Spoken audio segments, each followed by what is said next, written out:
जय मसीह की जय भारत साथियों। मैं राजा जी आपका भाई और प्रभु यीशु मसीह के मधुर नाम में आप सबको सलाम और उम्मीद करता हूं कि आप सब लोग सुरक्षित होंगे और आनंदित होंगे।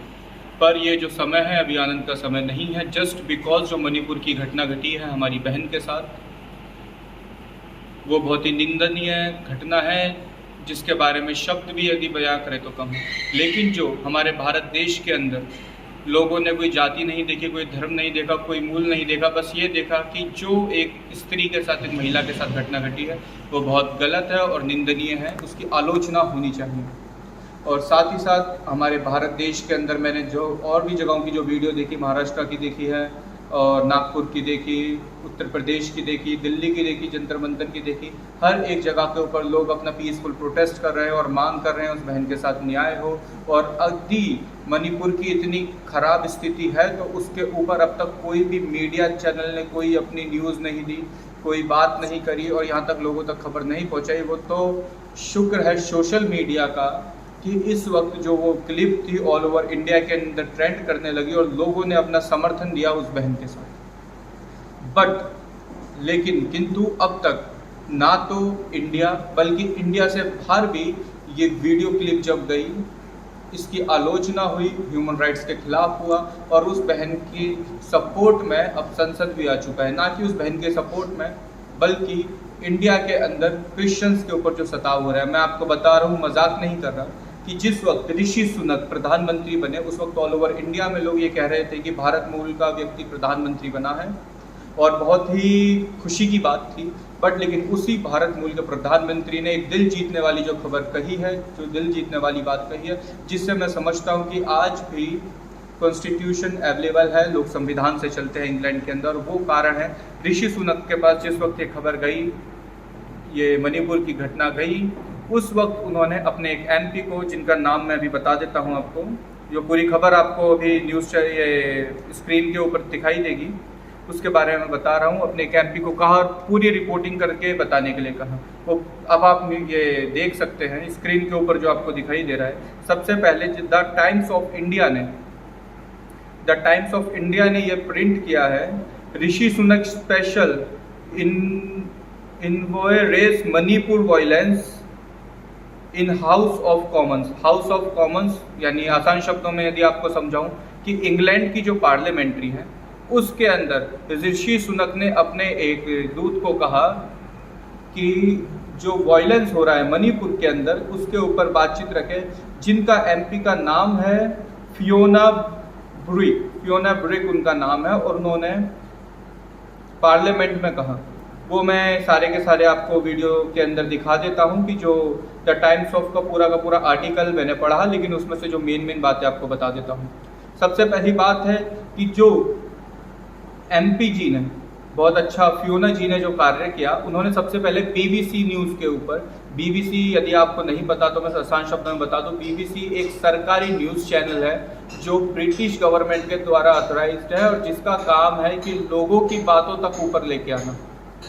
फिर से बता दूं, एक सरकारी न्यूज़ चैनल है, कोई भी प्राइवेटाइजेशन किसी भी गवर्नमेंट का या किसी भी एमपी का, एमएलए का उस इंग्लैंड के अंदर कानून नहीं चलेगा, जो सही है वो न्यूज़ लेके आता। लेकिन बीबीसी ने भी इसके ऊपर कुछ काम नहीं करा। इसके लिए उन्होंने बीबीसी की रिपोर्टिंग ना होने, ये मणिपुर की वायलेंस के ऊपर बीबीसी की रिपोर्टिंग ना होने के लिए भी उन्होंने बात कही। और ख़ास तौर पे जो आर्टिकल के अंदर मैं बताऊं, और जो स्पेशली अब कहा जा रहा है कि क्रिश्चियंस के ऊपर हमले हो रहे हैं, यदि आप यहाँ पर देखेंगे, ये during oral questions of churches commission, ब्यूरिक said since early May alone 100 of churches has been destroyed, यानी 100 से ज़्यादा इंडिया के अंदर या भी पूछेंगे तो एक दिन के अंदर मणिपुर के अंदर 200 से ज़्यादा चर्चेज में हमले हुए। मणिपुर के किसी व्यक्ति से पूछेंगे वो 350 से ज़्यादा का आंकड़ा देगा। ठीक है, जितने में उतनी बातें, ये अभी गवर्नमेंट की तरफ से, इंडियन गवर्नमेंट की तरफ से क्लियर नहीं हो पाया। बट लेकिन जो उनके पास, इंग्लैंड की पार्लियामेंट्री के पास और उनके पास खबर पहुंची, उन्होंने कहा 100 से और ज़्यादा चर्चेज़ों को डिस्ट्रॉय किया गया है, 100 से ज़्यादा लोगों को मारा गया है, 50,000 से ज़्यादा लोगों ने अपने जगहों को छोड़ा। स्कूल एंड मिशनरीज जो स्थान थे उनको स्पेशली टारगेट किया गया है। मैं ये नहीं बोलूँगा मिशनरीज और स्कूल्स को, सेमिनार्स को छोड़ा गया ना, उनको टारगेट किया गया है एक स्पेशल थिंकिंग के चलते, जो आप यहाँ पर पढ़ सकते हो। अटैक विद आ की फैक्टर रीजन, यानी एक की फैक्टर रीजन के अंदर समझ लीजिए कि एक दिन के अंदर 200 से ज़्यादा यदि चर्चों के ऊपर मणिपुर में हमला हो तो एक प्लानिंग के तहत होता है। ऐसा मैं नहीं कह रहा, ऐसा ये द टाइम्स ऑफ इंडिया के आर्टिकल के अंदर ये जो छपा हुआ है, द टाइम्स ऑफ इंडिया के आर्टिकल में छपा हुआ है, मैं वो पढ़ के आपको कह रहा हूँ। यानी अब इंटरनेशनल लेवल के ऊपर भी ये बातें चलने लगी है कि इंडिया के अंदर क्रिश्चियंस को टारगेट किया जाता है। तो 3 पॉइंट जो मुझे सबसे अच्छे लगे कि इंडिया के अंदर क्रिश्चियंस को टारगेट किया जाता है। नंबर 1 एक कि जो आंकड़ा हमारे इंडियंस लोगों के पास नहीं था वो आंकड़ा इनके पास अच्छे से पहुंचा हुआ है, और यही बात जो इनको बतानी चाहिए थी वो थी बीबीसी न्यूज़। बीबीसी न्यूज़ ने इसके ऊपर कोई न्यूज़ रिपोर्टिंग नहीं करी, कोई विस्तार नहीं किया, जिसके लिए बीबीसी से जवाब मांगा गया है और उनको कहा है जल्दी से जल्दी मणिपुर के ऊपर रिपोर्टिंग करें। लेकिन ब्रिटिश के अंदर एक है church of England. Church of England के बारे में ज़्यादा ना यदि कुछ लोग जानते हो तो ऑल ओवर वर्ल्ड के अंदर चर्च ऑफ इंग्लैंड एक हिस्सेदारी अच्छी रखता है कि पीसफुल रखने के लिए, और चर्च इंग्लैंड के साथ चर्च ऑफ इंग्लैंड भी मिलकर वहाँ की शांति बनाने के लिए कार्य करता है। तो चर्च ऑफ इंग्लैंड की तरफ से एक व्यक्ति हैं जो चर्च ऑफ इंग्लैंड को रिप्रेजेंट करते रहे थे, जिनका नाम है एंड्रयू। जिस वक्त उनसे कहा गया कि मिस्टर एंड्रयू, जो एक तरीके से कहें ये चर्च ऑफ इंग्लैंड की तरफ से रिप्रेजेंट करने के लिए आए थे, क्योंकि पॉप वहाँ अवेलेबल नहीं थे, उनकी तरफ से जाते हैं। उन्होंने कहा कि ये जो रिपोर्टिंग फियोना जी ने की है बहुत अच्छी रिपोर्टिंग की है, बहुत बढ़िया की है, और उनका बोलना से मेरी तरह ही उन्होंने अपने शब्दों में वहाँ पर कहा, और बहुत अच्छा कहा। मैं आपको आर्टिकल दिखा रहा हूँ इसके ऊपर।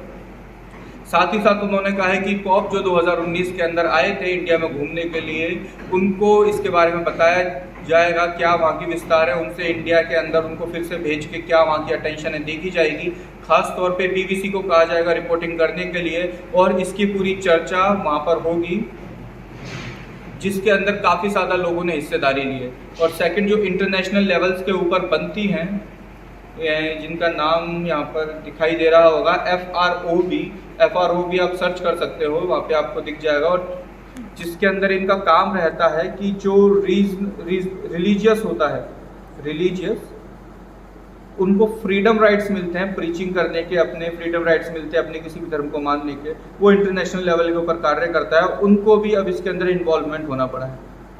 तो यदि कहा जाए तो भारत देश के मसीह लोगों के लिए बहुत अच्छी बात है कि मसीह लोग जो अपनी आवाज़ को भारत देश के अंदर नहीं उठा रहे थे, सिर्फ चुनिंदा कुछ संगठन, कुछ लोग हैं जो मसीह लोगों के ऊपर जब सताव होता है तो पहले भाग के खड़े होते हैं। मसीह लोगों के ऊपर जब हक की बात आती है सबसे पहले धरना प्रदर्शन करते हैं, मसीह लोगों के हक की बात आती है सबसे पहले जाकर कार्य करते हैं।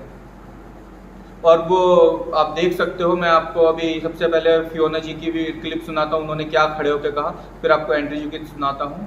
Has seen another report, a report produced by former BBC reporter David Campanale and other FORB experts for the International Religious Freedom of Belief Alliance, which I chair. And this is on the ongoing major violence in Manipur, India, which indicates that since early May alone, hundreds of churches there have been destroyed, many burnt to the ground. Over 100 people have been killed, over 50,000 displaced, schools and seminaries also targeted in what looks like systematic and premeditated attacks with religion a key factor. Now ये बहुत बड़ी statement है, ये कह रही हैं कि systematic तरीके से जो क्रिश्चियन रिलीजन के लोग हैं मणिपुर में उनको टारगेट किया जा रहा है। आप में से हो सकता है कि कुछ लोग कहें कि मेन इशू इनिशियली जो था वो कोटा के इशू को लेकर वॉयलेंस स्टार्ट हुआ था, बाद में इशू बढ़ता गया। बट सिंस जो कुकी कम्युनिटी है, आपने रिसेंटली उनके बारे में काफ़ी सुना होगा, इसी कम्युनिटी से जो महिलाएं हैं उन पे अत्याचार हुए थे, वीडियो काफ़ी उसकी वायरल हुई थी। तो सिंस वो कम्युनिटी के ज़्यादातर लोग क्रिश्चियन फेथ को बिलोंग करते हैं, ये कह रही हैं कि इनके हिसाब से क्रिश्चियंस को टारगेट किया जा रहा है, और ये यहाँ पर ये भी क्लेम कर रही हैं कि बहुत सारे चर्चेज जला दिए गए हैं। Yet there's been very little reporting about this. People there are calling out for help. What can the church do to draw more attention to their cries? ये जो आपने क्लिप देखी है फियोना जी की, ये उन्होंने साफ साफ बोला हुआ है, जो बातें मैंने आपको द आर्टिकल्स में बताई वही उन्होंने कही है, और यही अब एंड्रयू जी की क्लिप है। Well, my honourable friend has done a great service by putting this matter on the record in this House this morning, and I'm sure, as she said, that she, like me, would like to see much greater reporting of these issues by the BBC. जो उन्होंने कहा है, तो जब मैं क्या कहना चाहता हूँ कि भारत देश के लोगों के लिए बहुत अच्छी बात है कि अब इंटरनेशनल लेवल के ऊपर भी क्रिश्चियन परसिक्यूशंस जो इंडिया के अंदर होते हैं छोटे समुदाय के साथ, छोटे लोगों के साथ, या जो भी मसीह लोगों के साथ चर्चिस पे हमला होना, पास्टर को मारना, 200 से ज़्यादा पास्टर जो अब भी उत्तर प्रदेश के अंदर हैं, जो न्यूज़ मिली है, जो आंकड़ा मिला है उस हिसाब से बता रहा हूँ। और ना जाने उत्तर प्रदेश बल्कि कितनी कितनी जगहों पे मसीह लोगों के साथ अत्याचार होता है। अब वो इंटरनेशनल लेवल पे बात चल रही है, लेकिन अनुरोध यही होगा कि हमारे भारत देश के जितने भी मसीह हैं वो सब एक साथ आएँ, एक साथ खड़े हों, पीसफुल प्रोटेस्ट करें, क्योंकि ये हमारा संवैधानिक अधिकार है। और हो सके तो इस न्यूज़ को ज़्यादा से ज़्यादा वायरल करें, ताकि हमारे मसीह लोग खुश हों, आनंदित हों कि अब ये इंटरनेशनल लेवल पे जा रहा है, और ख़ास तौर पे एक साथ आके खड़े हों। जय मसीह की, जय भारत।